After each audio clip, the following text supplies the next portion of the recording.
Life after coiling. I'm reaching my 6-month anniversary of my cerebral aneurysm coiling. It's been a rough ride.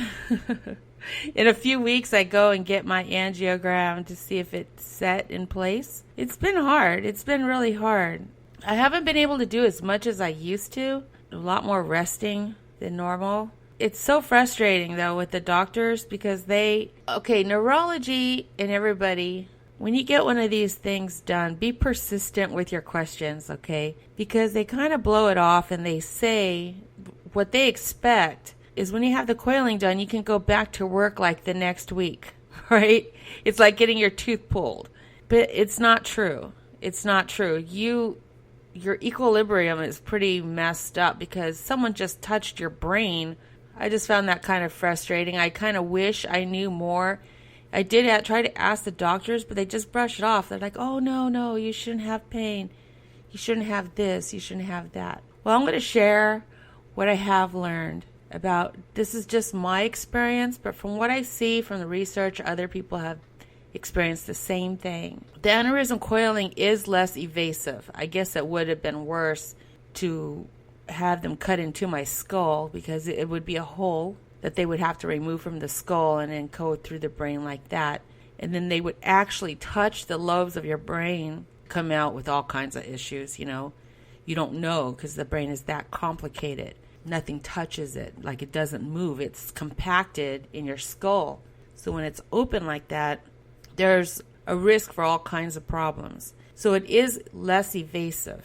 But they still touched it. They still moved things. When you do the coiling would actually become bigger than your actual aneurysm.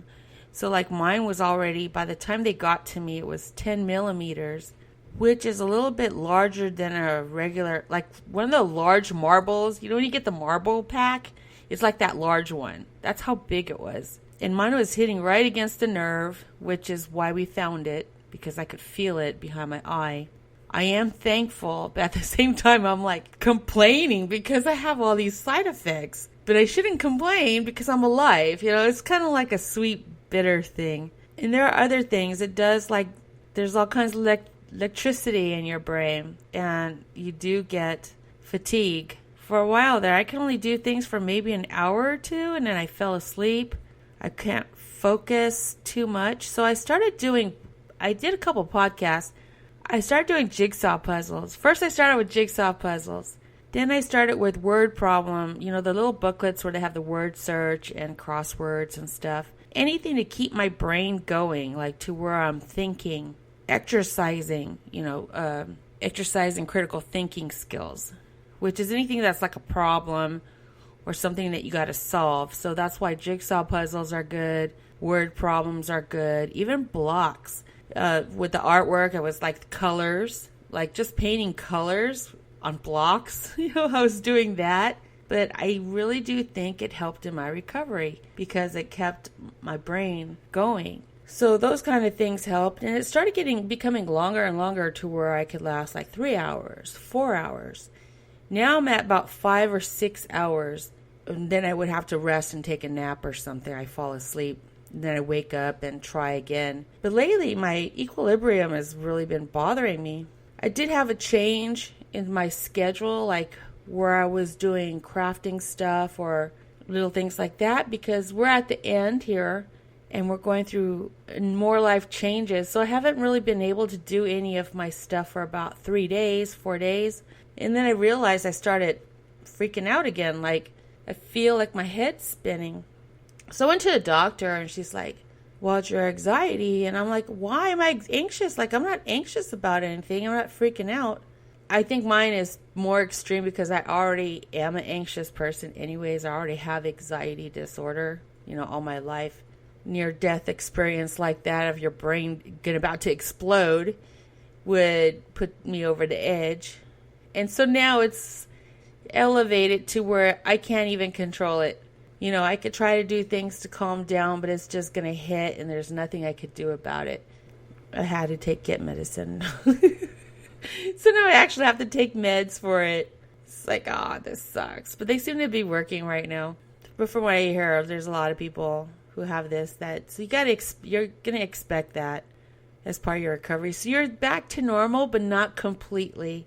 You're always going to be a little bit off. It's better than what would have happened. Watching your blood pressure, like I could totally tell when my blood pressure is up now. I could feel it hit that thing.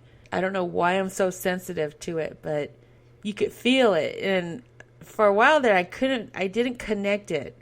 Like, why am I feeling this way? And I'll look, and my pulse rate would be like 115. And it's like, oh, my blood pressure is going up because it's hitting the thing. It's hitting the coiling.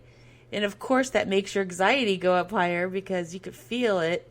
My suggestion is, though, if you have to talk to a doctor and you've had this procedure done, you're kind of wondering why you still feel off. That's why.